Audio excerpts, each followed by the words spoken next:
Hey, what's going on, Who Dat Nation? It is yours truly, TJ Jones, the host of the State of the Saints podcast. And welcome to the State of the Saints podcast live. Thank you very much for tuning in. On this edition of the State of the Saints podcast, we're going to be talking about Alvin Kamara's contract. And we're also going to be talking about safety Malcolm Jenkins speaking to the media for the first time since his back and forth with Drew Brees. But I do want to take this opportunity to say thank you to those that are looking at this video, or if you're looking at it on YouTube or listening to the audio, I really do appreciate it. And I also want to give a special shout out to everybody that has been checking out the interviews that have been, conducted by myself and several individuals that are part of the Saints media. And I thank you all for your love and your support, man. And I encourage each and every one of you that have not checked out any of the interviews to please do so. I'm looking for any type of critique I can, man. I'm just trying to make sure that I give you all the best content and give you the best show possible, man. I mean, that's the most important thing to me. But let's go ahead and get started and talk a little bit about these two topics. First, we're going to start with Alvin Kamara because this is actually making national sports news. Okay, I mean, we looked at it on ESPN. We checked it out on NFL Network. If you actually have those stations, and everybody's talking about Alvin Kamara, and it's no surprise to me. I never understood why anybody in their right mind would think that the Saints would be so willing to get rid of Alvin Kamara, or if he asked for a certain amount of money to let him go. Look, I always felt, I had zero worry when it came to Alvin Kamara's contract. And if you have not heard, according to sources, the Saints are in talks with Alvin Kamara's representation about a contract extension. The Saints consider Alvin Kamara elite, and they want to pay him accordingly. And I have absolutely no problem with that. And anybody that has been a fan of the Who Dat Nation, you know what Alvin Kamara brings to the table. You know the type of player that he is. He's an explosive player. And if you think that Alvin Kamara's grow on trees, then maybe you smoking some of those trees, because there is no way that I will allow Alvin Kamara to go out here and test the open market.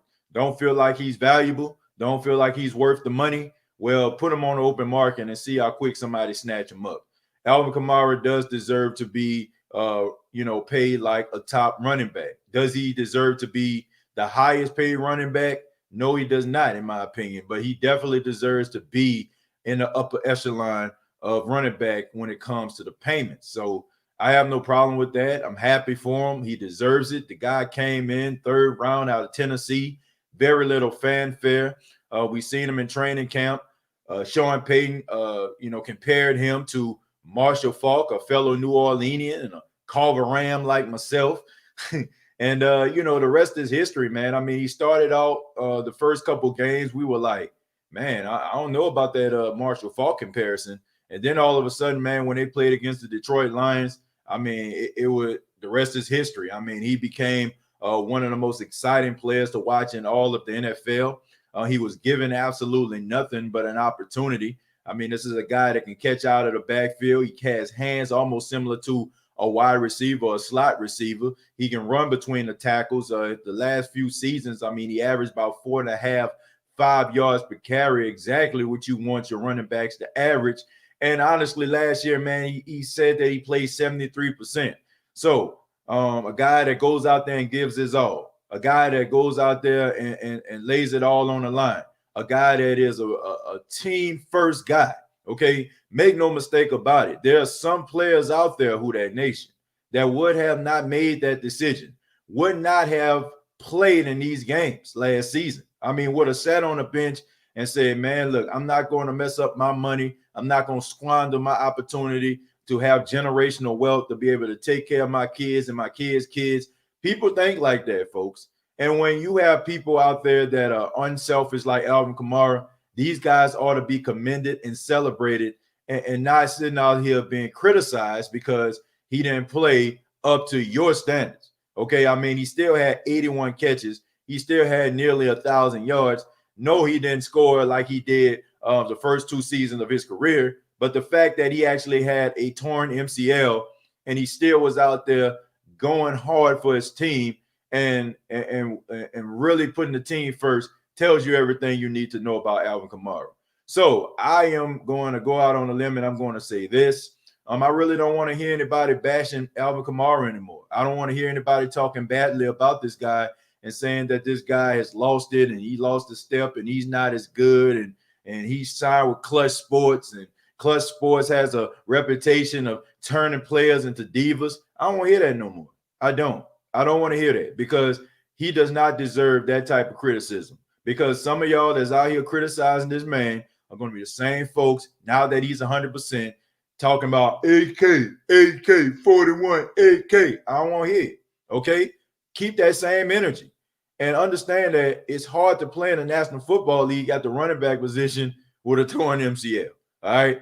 Alvin Kamara for the last couple of years of the New Orleans Saints has proved to me that he's one of the best running backs in the league. He comes out and says that he was playing at 73%, and I got 2 years that can back that up to prove that he probably did play at 73%. It just seems like to me, if you still have a problem with that, then maybe you're just a contrarian, and maybe you just want to be on the opposite side of the fence. But I'm glad this guy's getting paid. He deserves every bit of the money that he gets.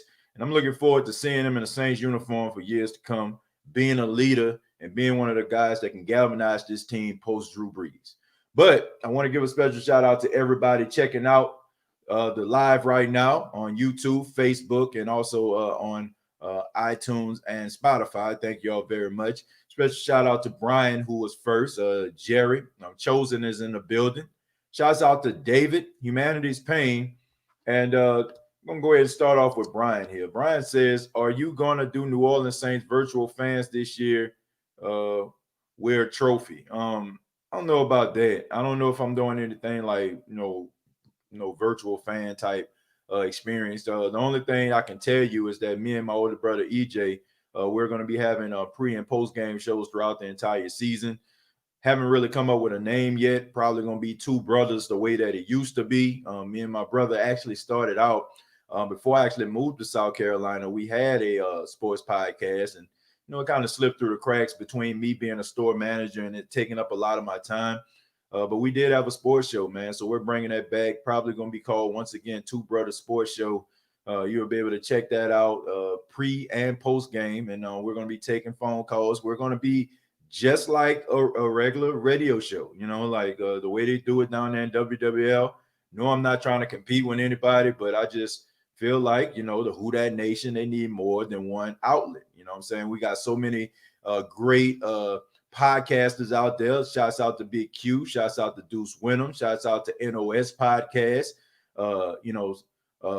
Simba, he's doing his podcast thing, man. There's so many other people out there. So, there's enough room for everybody. So Two Brothers Sports is going to be the wave here going forward for the 2020 season. So we encourage you all to check us out. Brian says, are you going? Oh, you already asked me that. But Brian, yeah, but hopefully you check it out, man. Joe Wiley says, who that, baby? Hope all is well. Yeah, what's going on, Joe, man? Everything is great, man. I don't know how long it's been since you tuned in, but great. Life is great, man. You know what I'm saying? I'm married going on 2 weeks now. You know what I'm saying? I'm married the love of my life. My son is fine. You know what I'm saying? I took him for his 15-month shots today. He did a good job. He wasn't crying and going crazy or anything like that, man. Life is great. And then I get opportunity not only to try to be the best husband, best father I can be, and I got the best wife and the best son that you possibly can have. I got the best viewers and supporters of the State of the Saints podcast or this podcast that you can ask for. So life is good right now, man. I have zero complaints And I'm just looking forward to giving you all great content. So welcome, Joe. Appreciate you tuning in. Ray says 5 year, 45 million for Kamara. I don't know if that's the actual numbers right now, Ray, or you're just actually saying that.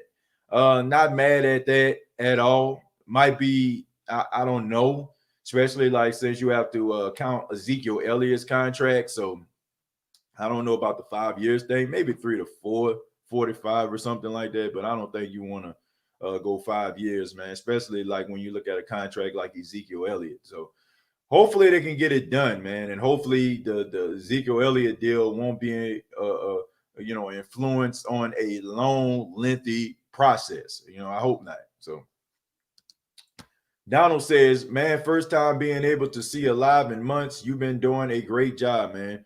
Donald, thank you very much, man. I really do appreciate that. Thank you for tuning in. Man, I'm trying to do the best that I can, man, to give you all the best content possible. And make no mistake about it, folks. I don't know if people want me to jump out the window or be like, man, I'm doing this, I'm doing that. Look, all of the success of the State of the Saints podcast comes from individuals like you. And I'm going to continue to say that. I'm going to continue to give you all the props that you deserve, because nobody would know who TJ Jones is or the State of the Saints podcast if people weren't liking, sharing, and viewing these videos and putting me, into, the Google algorithm. You know what I'm saying? Like, you all are doing these things. You know what I'm saying? You are the reason why I can, reach out to some of these sports media people that are influential in New Orleans Saints organization and have conversations with them. It's all because of you, man. So I will continue to work towards making this show the best possible. And I thank you all for allowing me to be one of the voices of, Saints fans. So I appreciate that, man. Thank you. Evelyn says, who that? It's been good. What's going on, Evelyn? I appreciate that. We're going to go ahead and scroll down just a tad bit, man, if y'all don't mind. Feel free to I know people filing in right now, letting their presence be known, but feel free. Any questions that you have. All the new people out there that's probably checking this out for the first time, thank you very much. This is how we do it, okay? We put questions and comments in the chat, and I'll read them, okay? Not about donations. If you donate to the State of the Saints, I'm forever grateful for that. But it's not about donations. It's about interacting. It's about asking questions. It can be about training camp. It can be about, man, it can just be about anything Saints related. And I mean, sometimes we even drift off, talk Pelicans, NBA, life. That's how we do it here, man. Not only are we Saints fans here, man, but we're family as well, man. We develop friendships, relationships. You know what I'm saying? People like inbox me. We interact away from this live. So, I mean, we're really intimate here on the State of Saints podcast. So don't be afraid, man. And there's no such thing as a silly question. You know what I'm saying? We'll laugh at it, but it will be answered. So, man, be sure to don't be afraid to check out the chat and also just comment if you have any questions. Chemo says, who that TJ host? Man, what's going on, Chemo? Appreciate you tuning in. Brian says, how are you and your family doing? Man, we're doing fine. Like I said, everything's great, folks. Don't have any complaints right now. Just living the life the best way that I can. Terrence says, I actually think that Washington dude can do some damage if given the opportunity. Dude got talent. I absolutely agree with you on that, Terrence. We've talked about Dwayne Washington on the State of the Saints podcast on several occasions. And we know about some of the things that he's done in garbage time, but I will give him credit for the 2018 season against the Carolina Panthers. Even though the Saints got waxed, he was the bright spot of the team. He rushed for over 100 yards. He towed the mail pretty well. And when he does come into the game, I mean, like I said, you can call it garbage time, and teams are probably so deflated to a point where they're like, we're not going to win anyway. But still, man, I mean, he has run for the tough yardage. He has broken through and had big gains. So I think there is something there. The only problem with Dwayne Washington, Terrence, that will keep him off the field, and I even heard about this in practice, man, is his inability to hold on to the football. And we know that Sean Payton does not like when a running back fumbles the football. I mean, we've seen this with Mark Ingram when he has bad games, and he will put Mark Ingram deep on the bench. You probably won't even see him. As good as Mark Ingram was towards the end of his Saints career, I mean, he does not tolerate fumbling the football, and that's something Dwayne Washington has had struggles with in practice and especially in training camp. So if he can probably, fix his fumble woes, maybe Sean Payton would have confidence in him and probably make him a part of the rotation. But as long as that starts to show up at practice and show up at training camp, there's going to be room, and guys like Ty Montgomery can go ahead and come in and probably going to be able to get opportunities over Dwayne Washington. But he is doing a good job on special teams, and he has been since he's been with the Saints. So hopefully he fixes his fumble issues, continuously play well on special teams, and he'll get those opportunities when they present themselves. So thank you, Terrence. Jerry says, okay, let's make it happen. Yeah, we definitely got to make it happen with Alvin Kamara, and it looks like it's going to happen. Everybody understands what Alvin Kamara brings to the team, and if you don't, once again, just like I said in my opening statement, like something is wrong with you. Like anybody that's sitting out here talking about, don't pay Alvin Kamara, or Alvin Kamara not worth the money, or we can trade him for, no. Look, man, it's some things that players possess, and you want to keep that, and you want that to be a part of your culture. I think sometimes like we get so fixated with the fact that the Saints have always had one of those guys that can catch the ball out of the backfield, or whether it be, Reggie Bush, Darren Sproles, Tavares Cadet. And then we look at somebody like Alvin Kamara, but Alvin Kamara is more special than all of those guys, man. You can say that Darren Sproles was special, and he was. But even Darren Sproles could not match the pass catching ability and running in between the tackles like Alvin Kamara. And I'm saying that with my chest, okay? I'm saying it with my chest. I am not backing down. And before somebody comes up here and tells me about Darren Sproles having that magical season when he had, all those yards from scrimmage, look, I am a huge Darren Sproles fan. Way back when he played for Kansas State and he single-handedly destroyed the Oklahoma Sooners in a Big 12 championship game. There's not much you can tell me about Darren Sproles. But I'm saying Alvin Kamara is on pace to just basically exceed the expectations that was even, that was given to him, the expectations that was expected. Like they probably just thought that he would be one of those guys that catch the ball out of the backfield. They did not think that Alvin Kamara could be this special. No team did, because if they did, he wouldn't have fell into the third round. So I feel like he will be even better than Darren Sproles was. And Darren Sproles was pretty damn spectacular. So, and I got a lot of respect for him, and that's saying a lot. For anybody that know me, know I've been rolling with Sproles for a very, very long time. Terrence also says, the way that you keep Kamara healthy is give Murray 80% of the carries and features Kamara more in the passing game. Kamara should get no more than 10 carries a game. This is a three-way player. He can even make an impact on special teams. Terrence, I have to say that I have to disagree with what you're saying when it comes to the 80% Murray. Look, I get it. I like him. I like Murray a lot. Do I feel like he needs to get more carries? Yes. 80%, I don't think so. Like, honestly, I don't think he needs to get 80% of the carries. Now, I will say this, okay? I get what you're saying, and I know where you're coming from, and you probably feel the same way I do. You understand that Latavius Murray is a preheat oven running back. There are some running backs out there, as soon as they get the ball, I mean, they just explode, okay? And then there's guys that you have to give them more than one carry, and as the game go on, they wear down the front four, and they get stronger and stronger. And that's what Latavius Murray is. But Latavius Murray does not need to be running the ball 80% of the time. I would have to say probably about 45% of the time. And, Alvin Kamara about 55% of the time. I'm for that. Okay, I do feel like you need to split this, a little bit better than what the Saints have been doing.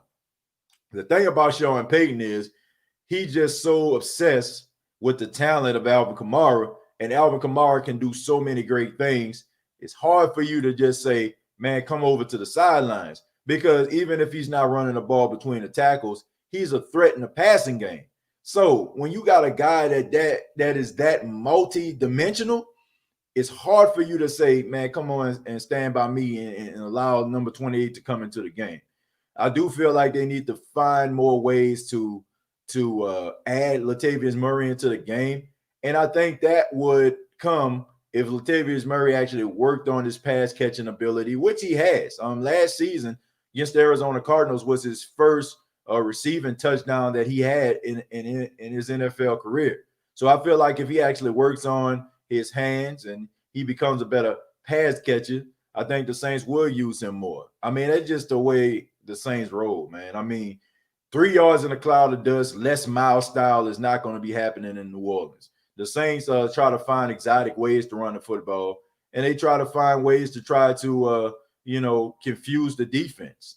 And what better way can you confuse the defense if you actually have a guy that can run between the tackles and have the ability to catch the ball out of the backfield? Mark Ingram. Mark Ingram struggled with his hands coming out of Alabama, but he worked on it. And he ended up being a pretty damn good screen runner, towards the end of his Saints career. So he got the picture, man. He got the big picture. So I hope that Latavius Murray realized that might help him get on the field faster. David says, congratulations on your marriage. I appreciate that, David. Thank you so much. Let's see. TJ, with the new addition to the backfield, do you think they can hold up in coverage longer so the D-line can sack or disrupt the quarterback? Your thoughts? DA, very good question. And that kind of leads me to something that I want to let you all know. I don't know if you've been following training camp or not. According to Mike Triplett, Nick Underhill, they have been out there and they have been doing a really outstanding job, creating the imagery and letting us know what's going on in training camp. And according to sources, man, the defense is dominating the offense in training camp. And I love to hear that because we all know how explosive the Saints offense can be. And if the defense can match up with the offense, it's pretty damn good. And it's not like I'm so alarmed because the defense is getting the best of the offense. I'm not alarmed about that at all. I mean, I've heard that the defense has picked off Drew Brees 2 times, could be 3. If Marcus Williams would have held on to the football, Marcus Williams intercepted Drew Brees. Alex Anzalone intercepted Drew Brees. The defense, the secondary are locking up receivers. They can't, they can't get the ball. Drew Brees is getting sacked. I think Sheldon Rankins had a sack. Davenport had a credited sack. So the defense is really stepping up. So do I feel like they can lock it up back there? Absolutely, man. I just feel like with the addition of Malcolm Jenkins and what he actually brings to the table. I mean, the guy's been in the league about 12 years now. It's nothing he hasn't seen offensively that will discourage him or confuse him. So I just think by him being on the field in the secondary helps out tremendously. And it also allows Marcus Williams to play a little bit more free. That's right, folks. I really feel like the reason why we criticize Marcus Williams as much, I mean, the tackling situation, I mean, it's warranted, okay? I mean, he even said that he's not a good tackler. But he does take up a lot of field, man. He can cover a lot of ground. So I feel like when you got a veteran back there and you don't have to worry about somebody, that's confused, don't know what's going on, you can play free. And you probably can really live up to your potential because all you have to do now is worry about how you play. So the defense has been getting the best of the offense. So do I feel like they can? Absolutely. And I mean, this is an indication. I mean, anytime that you are confusing Drew Brees, picking Drew Brees off, sacking Drew Brees, I mean, what more can you ask for? And you shouldn't feel bad if you're hearing about this because I mean they're playing with a offensive line right now that are reserves. 2 guys on the offensive line were substitutes. So I mean, So don't get discouraged. You hear that they sacking Drew Brees all over the place, And when I say sack, I mean, they can't touch him, but they get credit for the sack. So Saint Man says, I really like how they paired up Mike T with Jenkins and Sanders with Lattimore. Toughness versus toughness, speed versus speed. Yeah, I think that's definitely a good point there, Saints, man. And I also believe that iron sharpens iron. I hear that going around quite a bit. I just feel like the better the receivers are, the better the corners can be. I don't feel that there's a coincidence that Michael Thomas is one of the best wide receivers in the league, and Marshawn Lattimore is one of the best corners in the league. I mean, those guys go up against one another each and every day, and the better Michael Thomas get, the better Marshawn Lattimore has opportunity to get, and vice versa. So, Janoris Jenkins, I mean, Michael Thomas was getting the best of him today, but I mean, Michael Thomas gets the best of a lot of cornerbacks out there. So I will take I will take my money and put it on Janoris Jenkins. And I think that Janoris Jenkins is going to be outstanding corner. And I think it's been a long time coming. The Saints have needed a number 2 corner on this team for a very long time. And I think Janoris Jenkins fills that void very well. Chemo says, I seen a route Mike T ran on Jackrabbit from a practice clip from today. Sheesh. Yeah, man. Yeah, he even confused the cameraman on that, when he gave him that quick out, Janoris Jenkins thought he was going to run to the inside. He ran to the outside on the out. Good route, man. I mean, Michael Thomas is incredible. He's one of the best route runners in football. And he's one of those guys that are going to be playing for a long time pending injury, because guys that can run routes really well are the guys that stay around a long time. Those guys that got that blazing speed, they're ankle injury or a knee injury away from not having a career at all. So hopefully those things don't happen to the speedy receivers. But in reality, if you don't learn how to become a route runner, you become expendable. But if you're a guy who can run really good routes, you can be in the NFL for a very long time, because sometimes, speed leaves you earlier than you anticipate. And if you didn't learn that route tree, or you're not a good route runner, you'll be on the outside looking in. And that's something that they held over the head of Dez Bryant for years.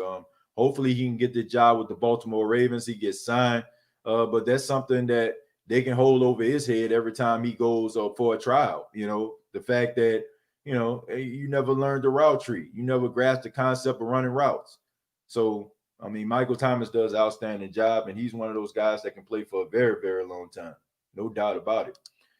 Dill Pickle says, I don't like when running backs get long-term deals, because you don't know what will happen. Although you can say that for most positions.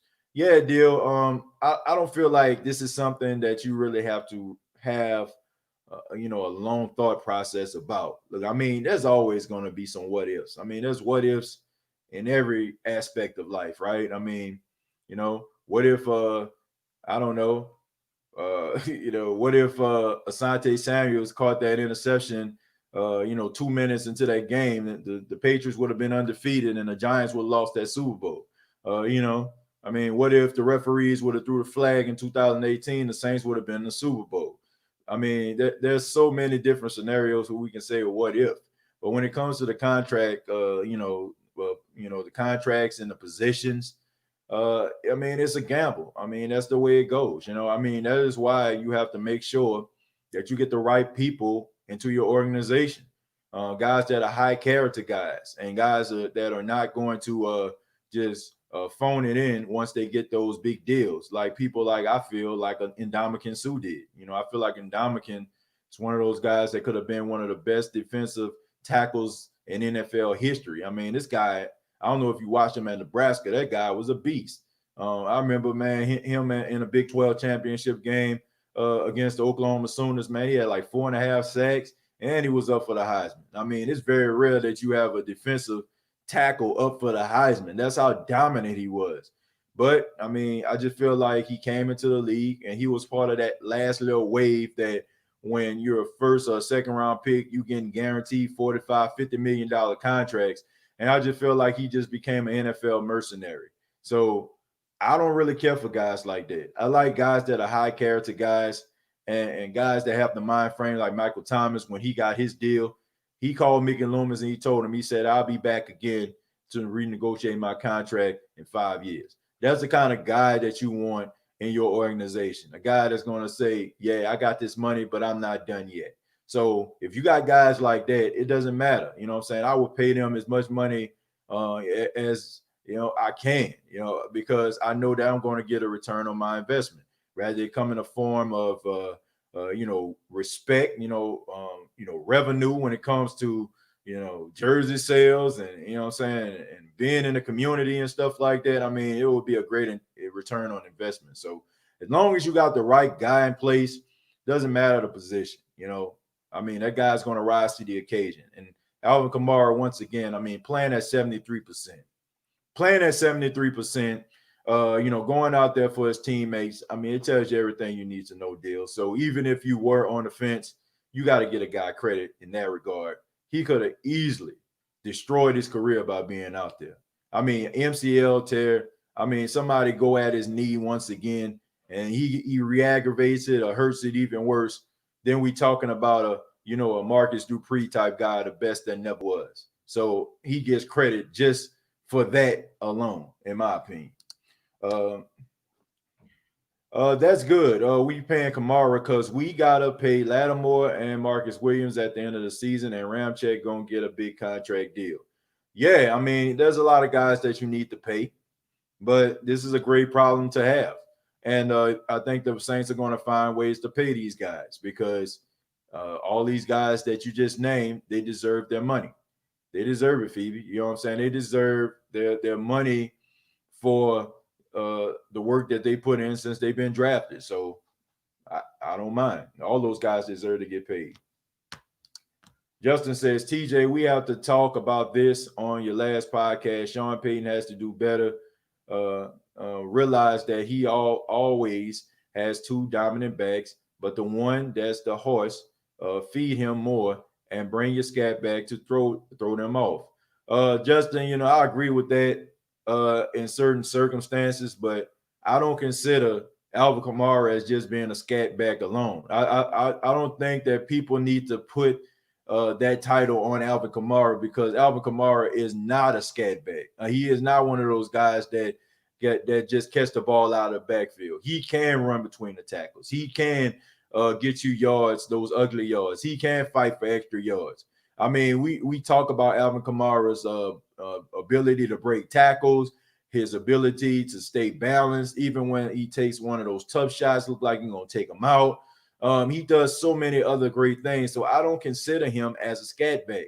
I look at him as a guy that's a multi-dimensional, multifaceted guy. That's what I look at him as. And I feel like if Latavius Murray wasn't here, Alvin Kamara still can be an every down back. So I feel like putting that title on him, Justin, is not fair because that's not him. Scat backs don't average 5 yards a carry. Scat backs don't average, like almost 120 yards a game. You know what I'm saying? Like that ain't what scat backs do. You know what I'm saying? Like scat backs are guys that on third down, like I think about McKinney, the guy that was out there for the Vikings. You know what I'm saying? I think about people like that. I think about people like Tevin Coleman when he played for the Falcons. I think about guys like that being scat backs. I think about Darren Sproles, even though Darren Sproles could run between the tackles, nobody really asked him and required him to do so. But when it comes to Alvin Kamara, man, I mean, did you see that game against the Texans? He was running between the tackles. He was running to the outside. He was catching the ball out of the backfield. And the same thing with the Seattle Seahawks. So that alone tells me that the Saints think more of him as a scat back. And I think that we need to completely eliminate that thought pattern from our minds about Alvin Kamara and put a little bit more respect on his name when it comes to him being an every down back instead of just being a scat back. But Justin, I do understand what you're saying, man, because that's the way the Saints have been for years, right? They've always had the power guy, right, that can run downhill. And then you always had that other guy that was more elusive that can catch the ball out of the backfield, a la Reggie Bush and Pierre Thomas. But the Saints have a guy that can not only do what Pierre Thomas can do, He can do what Reggie Bush can do too. So it's a pretty good problem to have. Let's see. D says, I say he deserves Zeke money. Kamara and Mike T, there's no way Brees' successor can't flourish. I agree. And that's one of the reasons, D, I feel like they want to make this contract, happen pretty soon. Okay. They want to make sure that they pay him really soon because they know. Look, I said this before, folks. When you're going through a transition, when you got a new quarterback, you need to make sure that you have the best support system around him. Even if it's Jameis, even if it's Taysom, even if it's like a rookie that's not even in NFL yet, they are going to need a supporting cast. And Alvin Kamara and Michael Thomas, I mean, that's pretty damn good company. You know what I'm saying? And those are guys that can be great security blankets for any quarterback that is post Drew Brees. So I do feel like they need to pay him. I don't feel like they need to pay him Zeke money. That's where we're going to have to disagree, D. I don't feel like I don't want to say deserves, but for what Zeke actually does, being a true every down back, not really too many guys behind him. I mean, I know Tony Pollard was backing him up, but you only see Tony Pollard maybe 3 times in a game. And that's probably when Zeke is probably a little bit blown up and he runs to the sideline when he put his hand up and say, I need to be taken out of the game. Alvin Kamara isn't like that. Alvin Kamara is, splitting rotation, even though it don't feel like it, but he is splitting it with other running backs and other guys. So I don't feel like he needs to be paid like that. If the Saints want to pay him like that, look, I mean, that's their prerogative, but we have to be realistic about this also. And we definitely want to make sure that, we're not handicapping our team for years to come. So, but I don't think that's going to happen. I don't think he's going to get Zeke money. I think that this might be the year where our Saints lead the league in defensive takeaways and fourth quarter stops. Casual Dex, I hope so. Malcolm Jenkins said in a press conference today, he said he looked around, he's seen all this talent on the field, and he said, I cannot believe that you guys didn't end up in the Super Bowl at least once in the last 3 years. And I think that he even talked a little bit about some of those fourth quarter woes that keep us going to Walgreens and CVS getting heart medication and blood pressure medication. He talked about that. He said, man, we want to make sure that we eliminate those things. And I feel like with him being in the secondary, Janoris Jenkins being in the secondary, those are guys that I consider closers. Those guys aren't going to be the guys that be giving up big plays late in games. That's just not how they roll. That's just not how they wired. You know what I'm saying? So I do think that the Saints kind of helped themselves in that regard. But I think this might be the year where the defense becomes a little better. And I think they're going to have to, folks. Like as much as we love Drew Brees, and for some apparent reason, people think I don't know why. Maybe because, I'm not afraid to criticize Drew Brees when he doesn't play well. But realistically, folks, as much as you love Drew Brees, look, we cannot continuously hang our hat on Drew Brees. We can't. It's not that Drew Brees can't deliver. Don't get it twisted. Drew Brees still can deliver. If the Saints are in a shootout, I'm still confident that Drew Brees can deliver the Saints at least down the field for a field goal, or at least down the field for a touchdown. I believe in Drew Brees, but I feel like we need to stop. We need to stop just being so hell bent on Drew Brees delivering the Saints. It's time for these young players to step up. It's time for the running game to step up. It's time for the defense to step up. And guys have come on the show, State of the Saints podcast, reporters and stuff like that. And, they talk about how they feel like the Saints, Drew Brees is the best player on the field. So you want to utilize your best players on the field. Look, I get all that. But at the same time, everybody knows that Drew Brees is going to have the ball late in games. And everybody knows that Drew Brees is going to throw the ball all over the place. So what do? They try to disrupt Drew Brees early in the game so it can affect the outcome later in the game. Sean Payton and the coaching staff have to find better ways to protect Drew Brees. And the defense definitely has to step up. It's about that time, folks. It's about time the Saints have an elite defense. It's about time guys start getting stops. it's about time where we actually see some of those ugly phone booth games where we're not so Drew Brees dependent on winning. Okay, I mean, we've seen this so many times, man, with quarterbacks who are in the twilight of their careers. We see coaches really putting emphasis on defense. You can even say that last year with the New England Patriots. Now, they weren't successful going to the playoffs, but you can say their defense was dominating the NFL for like at least 8 weeks of the season. It wasn't because of Tom Brady. It wasn't because of him. It was because of the defense. If you go back a little bit further, Peyton Manning, had an elite defense. Joe Montana, when he played for the Chiefs and he was towards the end of his career, he had a dominating defense. So you really want to rely on the defense and you want to rely on the running game to help out Drew Brees, because it's not fair. It's not fair to constantly parade him out there, and it's not really fair for us to continuously put our hopes and dreams in Drew Brees and think that Drew Brees is just going to deliver every time. He is a human. As good and as accurate as he is going to have bad games. So you have to find ways to be able to compensate when those situations occur, because now the blueprint is out. Teams have figured out if you put your best pass rushers up the A gap and try to go at Drew Brees because he is height deficient, you know what I'm saying? Like, it is going to affect him, because all you have to do is get the pressure in his face. He can't really see over the line. He's not really going to step up in a pocket like that because, I hate to say it, he's a little bit of a statue, and teams know that. So what do? You try to find ways to try to, make up for what Drew Brees lacks. So you do that by running the football. You do that by, playing good defense. So let's just make sure that we actually help out our quarterback, man. Matthew says, do you think Demario Davis will want a big deal? Going to be hard to re-sign all 2017 draft class plus Davis. Man, he needs to get paid what he deserves. I mean, it's not Demario Davis' fault that he a first team All Pro.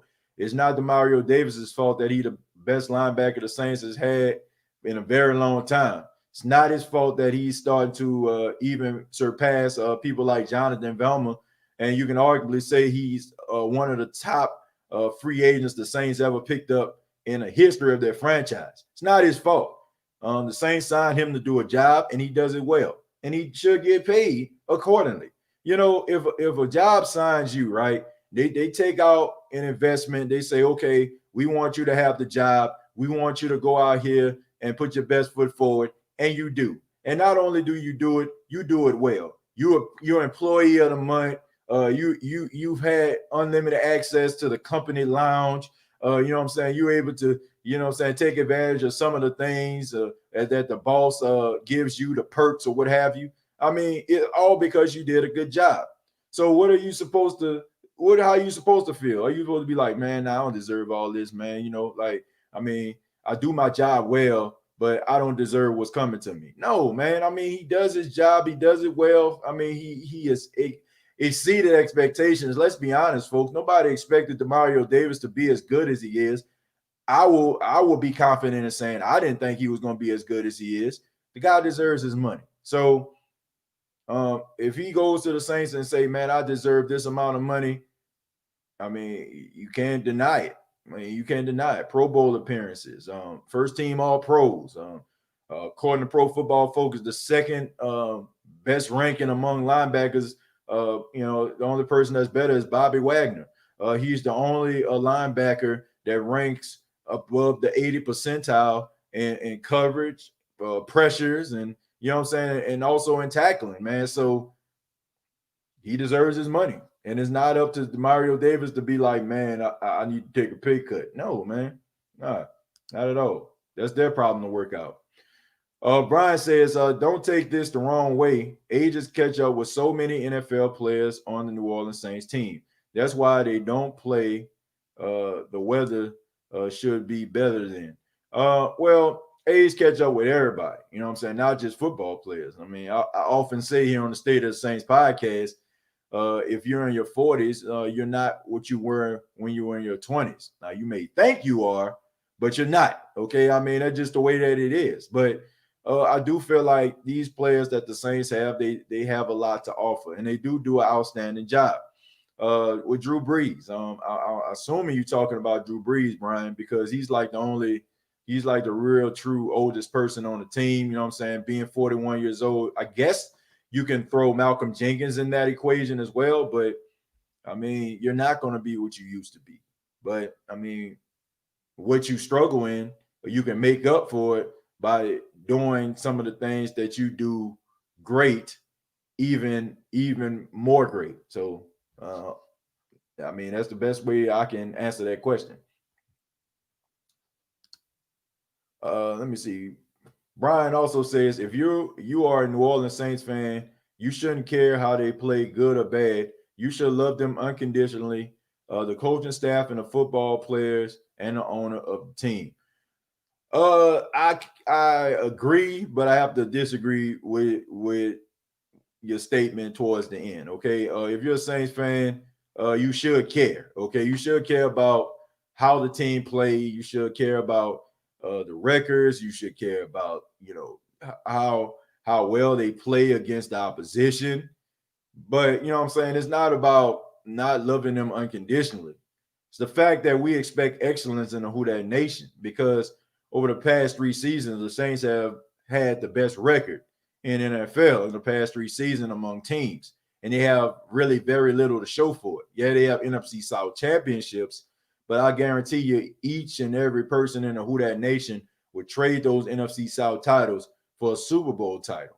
We're just kind of fed up and tired. Like we're tired of watching a team as good as they are, phone it in, or what I'm saying, a crack under pressure, or what I'm saying, like we're just kind of tired of it. So I don't feel like that's an issue. You know what I'm saying? Like if you criticize the team or you criticize the coaching staff or you criticize a player, I mean that's just the way that it is. Like we're all searching for answers, and it's not we're just like, okay, man, this is the way that I feel. I'm right. They need to listen to me. No, I mean, we're all in this right now. Rather it's me, you know what I'm saying, like giving you my opinion. You're in the chat giving your opinion. And it doesn't make it doesn't make us right, us giving our opinion. We're not right, we're not wrong, we don't know. We just give our opinion, you know what I'm saying? But that don't make us love the team any less. We just want to see them succeed. I heard the defense did great at camp. Yeah, Dalton, they're doing great. They're standing out and flying around the field. They're aggressive, and I just think that they want to change the narrative, man, about giving up late leads in games. The 49ers game had me running like the Looney Tunes road runner to CBS. Yeah, that was a tough game right there. That was a tough game. Exciting if you don't have an emotional investment, it was an exciting game for you. You can even say the same thing about that Vikings game. But the Saints came out on the losing end of both of those games that I just mentioned. But I wouldn't trade it for the world, man. I mean, we love the Saints. I mean, we take the bad with the good. So sometimes the bad really hurts us to our core.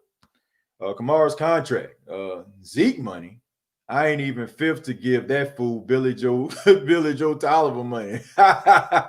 Oh man, I don't know about that. I mean, I don't know about the Billy Joe Tolliver part, man. But Zeke, so I don't think he deserves Zeke money.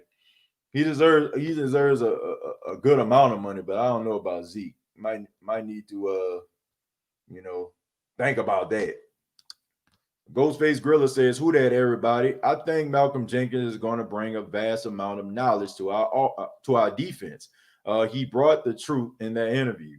Yeah, I mean he did. I mean he did some very outstanding, things, in the community, outside the community, and he brought up some very good points in his interview. So he talked about like the chemistry, of the team. The reporter asked him, do they feel like the comments between he and Drew Brees is it going to affect the team? And Malcolm Jenkins said, well, in a positive way, it does affect the team because it forced them to have those type of conversations. So for anybody that's out here concerned about how the Saints are going to play with one another this season,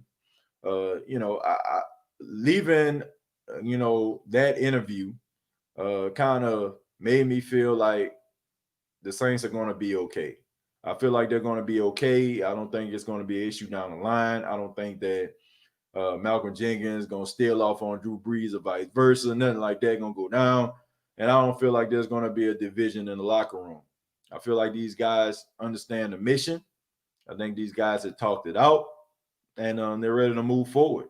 And I think we as fans, we need to move forward as well. Like we don't need to keep on bringing this up and just think that the roof is going to fall in, or you know what I'm saying, just the avalanche is coming. Like I don't think that at all. I think these guys are professionals.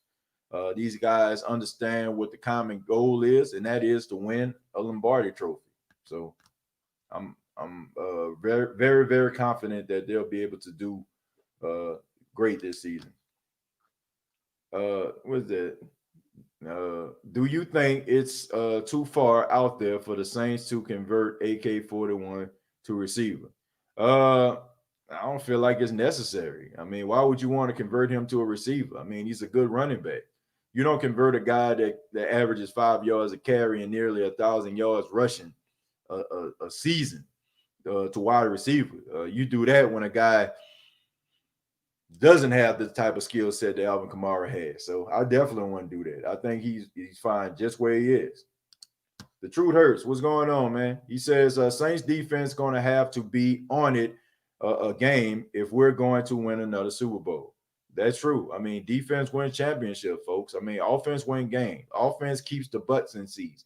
Offense make you dance. But the defense is the thing that's going to really make you dance, because they're going to help you catapult into the upper echelon of NFL teams. So, yeah, they need that. What's going on, Ja? Ja, the host of Lanyap Legends. Y'all check it out, man. Subscribe to his YouTube channel, Lanyap Legends. Ja says, if you're a Saints season ticket holder, we pay their salaries. I want the best team on the field, and they can compete every year. But the problem is we have talent, great coaching, but we just can't win the trophy. We don't come through in the clutch when it matters. I mean, that's pretty much straightforward right there. I think I think we all echo the sentiments of Ja on this particular subject and comments that he made. I mean, it's the truth. I mean, that's what really pissed you off as a fan. Growing up, I said that I've been a Saints fan since as long as I can remember. I'm gonna say 1990, where I can really just start to, remember some of the moments. I mean, they sucked, like they stunk. When they won, it was like, you getting the best Christmas gift on Christmas morning. But when they lose, you was like, you didn't feel that bad because they sucked. But now it's like they're so good. They beating teams that are really, really good, and they should be in the Super Bowl somewhere. That's the part that frustrates you the most, because all those years that you saw them suck, and you knew for a fact they weren't going to the Super Bowl, the Cereal Bowl, you know what I'm saying, like no bowl whatsoever. They weren't gonna go. The only way they was gonna go if somebody bought them tickets or they bought tickets themselves. But now they're so good, they're so talented. Why can't they get over the hump? It frustrates you. It does. Terrence says, I predict the Saints finish the regular season 14-2. That's a lot of optimism right there, Terrence, but I have them more at 11-5 in my opinion. Saints man said, to what extent do you think the defense will be affected without the crowd noise in the dome? I feel like the same situation that we're seeing going on in the NBA right now. I don't know how many people in the Who Dat Nation, how many of you all following the playoffs. I think it might be the same type of situation. Like, you don't have the crowd to disrupt the offense and confuse them. You have to be disciplined.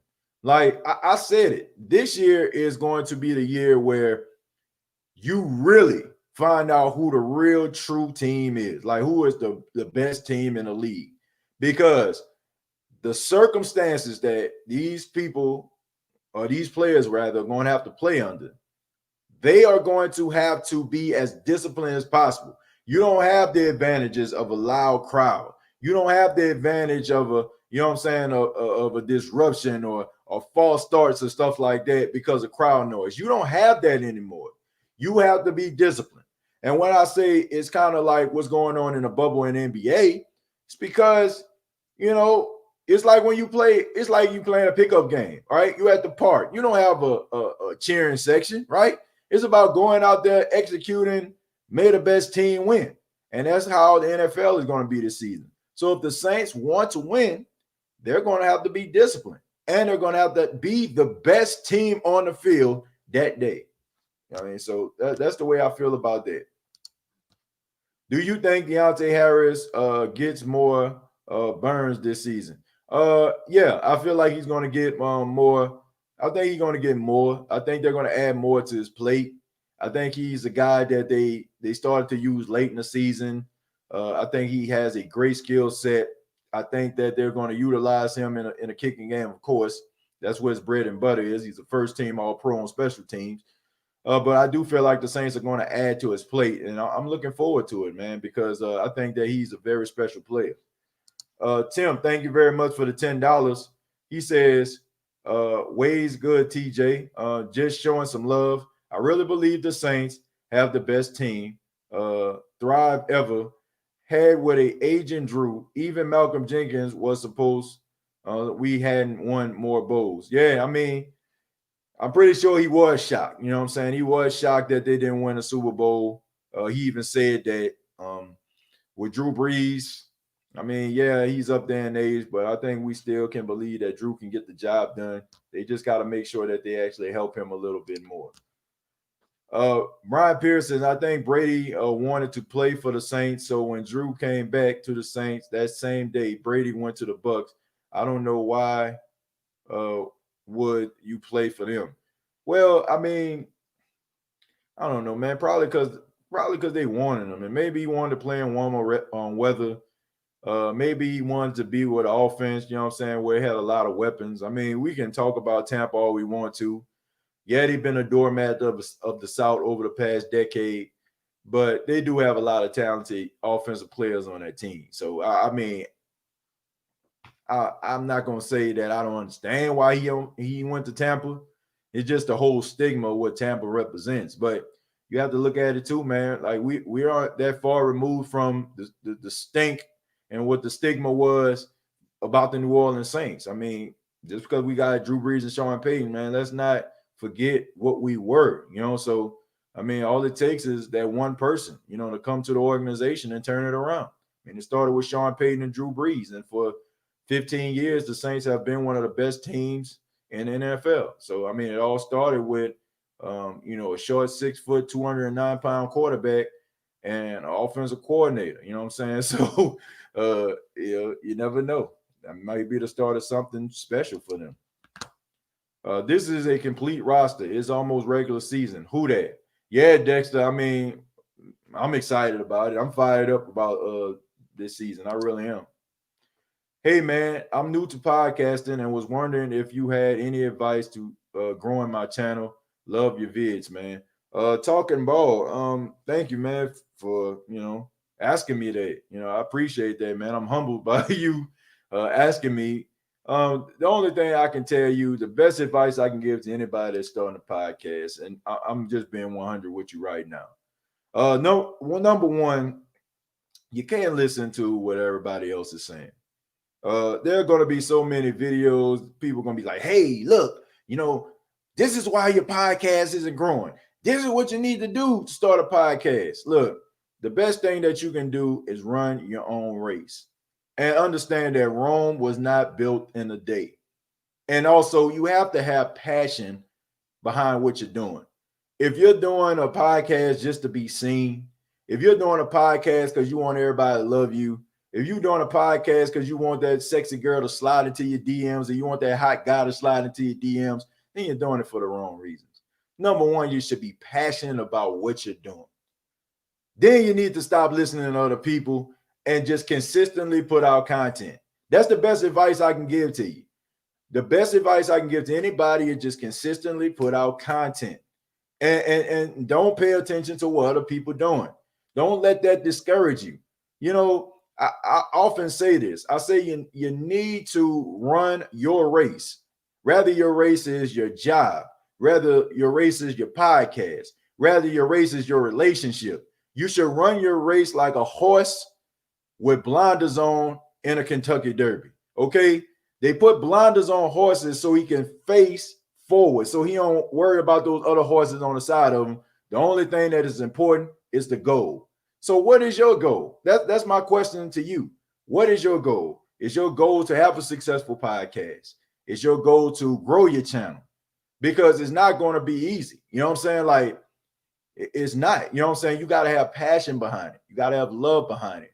And you got to do it to the best of your ability. To the best of your ability. That's the best advice I can give you. And if you do it with passion, you do it with love, and you're not shortchanging anybody, nobody in this world won't be able to feel what you're saying. So that's for everybody out there. I don't care if you are starting a podcast, if you're trying to do something in your life, make sure you're doing it to the fullest. But consistent content is very, very important. And don't look at numbers. Don't look at numbers, man. Why you do podcasting in the first place? You do it because you love it. I mean, that's the most important thing. I mean, I started out one subscriber, right? I started out with one subscriber. Me. I subscribed to myself. You know what I'm saying? Because I was my own number one fan. Okay. And I was like, I got in there. I just started doing videos. And some of y'all know, Jerry know, I mean, I wasn't behind the video camera. I would take my phone. This is no lie, folks. If you checked out the earlier versions of the State of Saints podcast, I would go into my apartment closet with my iPhone and I will record myself. Then I would go to like Google and get pictures that kind of, coincide with what I was talking about. And from that, you know what I'm saying, I was able to get some of the things that I needed. And I started to slowly grow my channel. I started to, get a webcam. I started to get a better computer. You know what I'm saying? I started to get a microphones. And shouts out to my station manager, the station I work at. I mean, he's giving me like, microphones and stuff like that. So I'm fortunate in that regards. But I just had passion and love for what I was doing, man. So that's the best advice I can give you. And that's the best advice I can give to anybody. Do what you love to do, and not because a bunch of people tell you, oh man, you'll be good at that. Do it because you love it. And I always say this is when you know that you found passion. This is for all my people out there.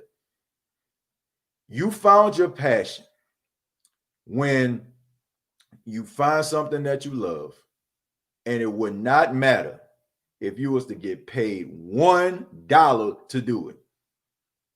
If you found that, then you have found your passion. Because if you have passion, $1 is going to turn into more than that. And it's not going to be because you wanted it to happen. It's going to be because your passion shined through. So that's the best advice I can give to you, man. Good luck to you.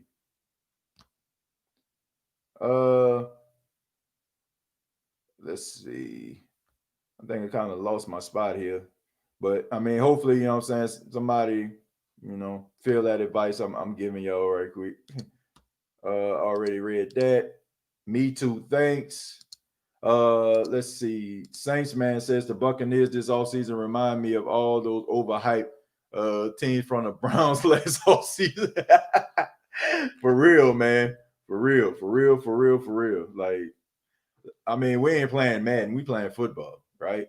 That's what we doing. We playing football. The Truth Hurt says, Madden is football, but, you know what I'm saying, we not simulating the entire season. If we simulated the entire season, then, probably the Tampa Bay Buccaneers go to the Super Bowl based on talent, but that's not how we do it. The Truth Hurt says, if the Saints can find a way to stay healthy, I don't see them losing no more than 3 games. I mean, things can happen. But I hope you all are right. I'm saying 11-5. It's not like I'm saying I don't believe in this team. I hope I'm wrong. Like, I hope I'm wrong. I really do. Yeah, like Wu-Tang says, if you're going to teach Matt, teach it well. Yeah, man. I mean, do it to the best of your ability. What's going on, Dwayne? He says, I'm late. What's going on, TJ, man? Look, you right on time, my brother. You right on time. Dexter says, that's awesome. DIY, do it yourself. Advice, TJ. Yeah, man, do it yourself. Do it because, like I said, do it because you love it, man. Do it because you feel like you can't live without it. Look, broadcasting is like the air I breathe, folks, the water that I drink. Like, I mean, man, I started out doing podcasts in my closet. You know what I'm saying? That's the way I used to do it. And I used to like sit in my closet and do it with a whole bunch of clothes around me so it can drown out the background noise. You know what I'm saying? So I won't have an echo. That's how I used to do it. I mean, the first podcast I really started to do was called, it was on a website called Blog Talk Radio. And it was more like conference call type of radio. You know, you were talking on a phone and people would be able to hear you on a website. And I mean, I don't know, man. Like I said, it's like the air, the air I breathe, the water I drink. Like I love it, and I'm very passionate about it. Like it's very like I don't even really like hearing myself talk, but I try to find ways I can get better. I listen to countless hours of interviews. Maybe I'm helping y'all with this, what I'm saying, telling you what I do.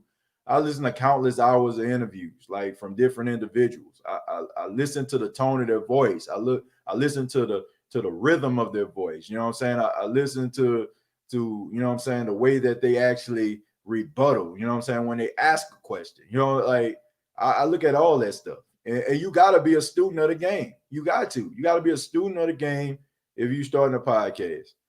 But it's very important that you don't pay attention to what other people are doing, because then you'll end up having a podcast like somebody else, and then you will be having to answer the question, what makes me stand out? What makes me different? So Robert says, do you feel the Saints should acquire Clowney? I'm kind of off that train, Robert. If they do sign Jadeveon Clowney, I wouldn't be mad. I mean, I understand he's a great talent, but I don't feel like the Saints really just need Jadeveon Clowney the way people are making it out like they do.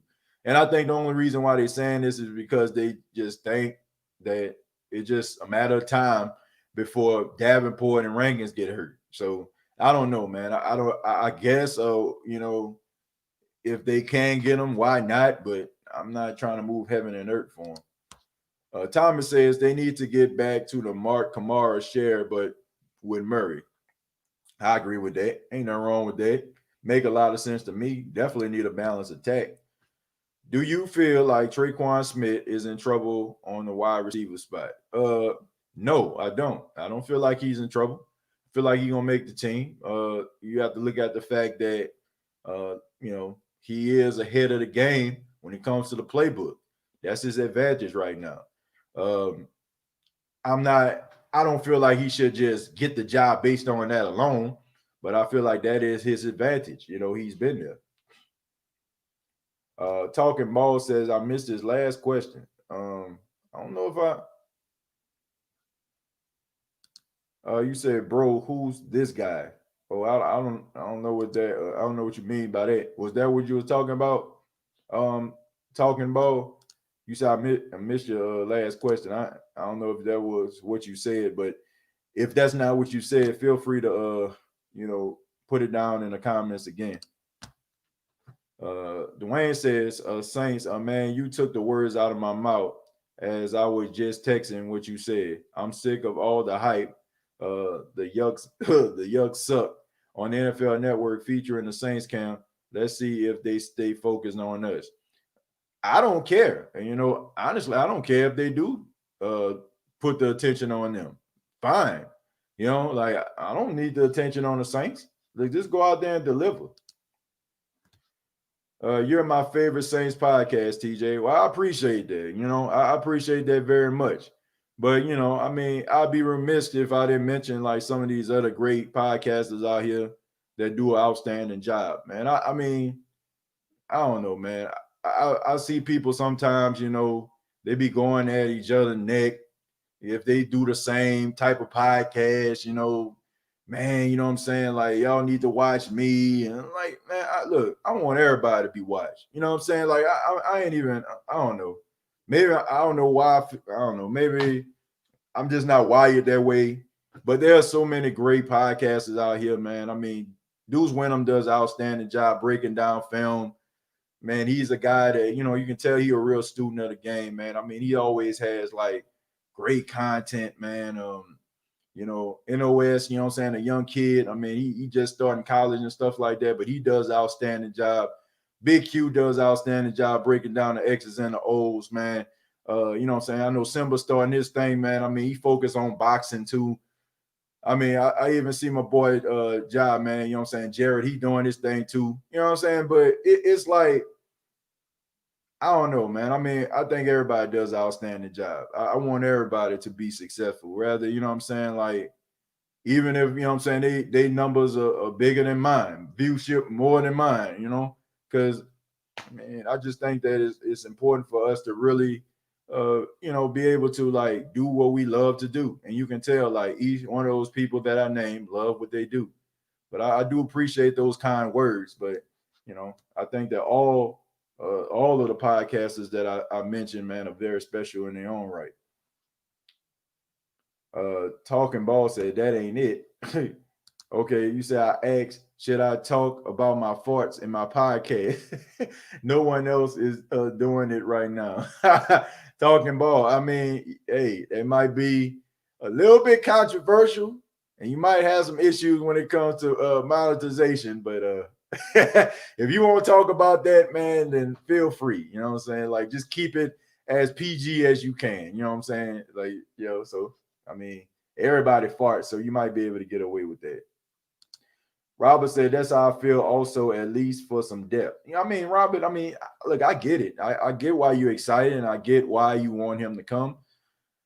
But I just feel like that would kind of just be, you know, the cherry on, well, I don't even say cherry on top, man. It's just some extra whipped cream or some extra chocolate sauce. Like, I feel like the Saints already have some good players, man. They just got to stay healthy. Like, let's not pretend like Sheldon Rankins can't ball and Davenport is not a freak of nature, man. These guys just got to stay healthy, you know?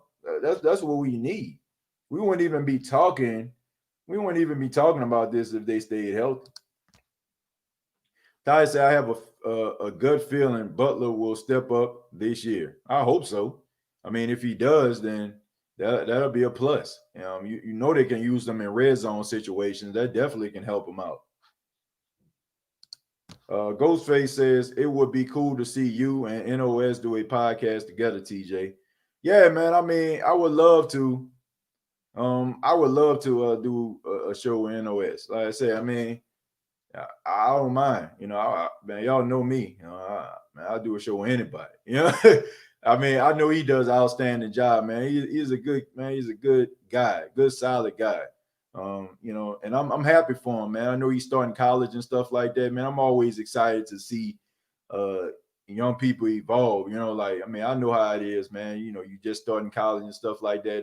It's an exciting process.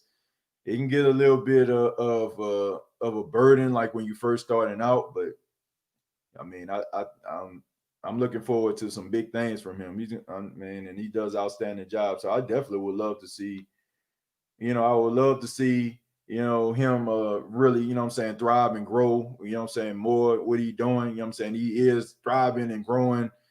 But I know he's gonna like, man, he gonna blow up, you know what I'm saying? Because he's like how young he is and how knowledgeable he is about the Saints, like it's gonna be incredible. But I would love to do a show with him, no doubt about that. The Dwayne Randolph comment, I will not put that on the screen. I'm sorry. I will not. My nephew watched the show and he's 9 years old, so I will not put that on the screen. I was saying tomorrow, the NFL Network is featuring Saints camp tomorrow. The Yucks seem to be featured for several days. Now let's see if we get the extensive coverage as the NFC South champions deserve. Look, I don't know. You know, like I don't know if they're gonna get that type of attention, but I mean, it's good that they're coming down here. Where does Will Clapp fit in with an already talented O-line? You think he will continue to be a backup? No, probably not. I think he's probably going to end up being a camp casualty. But the good news is Will Clapp is one of those guys that can start on somebody's team. It just reminds me of Calamente. You know what I'm saying? That a guy that kind of, bounced around the offensive line until he found the home in Houston. I look at Will Clapp as being the same type of guy. So I think that he's probably going to end up not playing for the Saints this season and end up being picked up by somebody, which is going to be good because he'll be a starter. Ramsey says, "What is up, TJ? Who would you rather see us with? Cornerback Talib or Kirkpatrick?" I'm gonna go with Talib, man. Talib is still an elite corner. He still plays at an elite level, even though he is 34 years old. I didn't see any drop off in his game. I mean, he got hurt early in the season. He got traded to the Dolphins, but I definitely would love to have Talib. I feel like with Talib, you really have something special. Drake Kirkpatrick is really good. He has the length. You know what I'm saying? He's good at jamming receivers, and I think he'll be good in the slot. But come on, man, Talib is a different type of animal. Plus, he plays with an edge, so I definitely like that. Let me see. If we got Dwayne Washington up here, say I've been stealing money from old ladies' bank accounts. Dwayne says that's the fart master heckling me. Yeah, I know, man. Y'all clown all the time inside of the chat, man. That's kind of y'all thing. Y'all been doing this for quite some time, so I know it's definitely not you. But I want to say thank you to everybody that checked out the State of the Saints podcast. I really do appreciate it. I encourage you all to please subscribe to the YouTube channel, youtube.com, search the State of the Saints podcast. If you have not already, please follow on Facebook, facebook.com, search the State of the Saints podcast.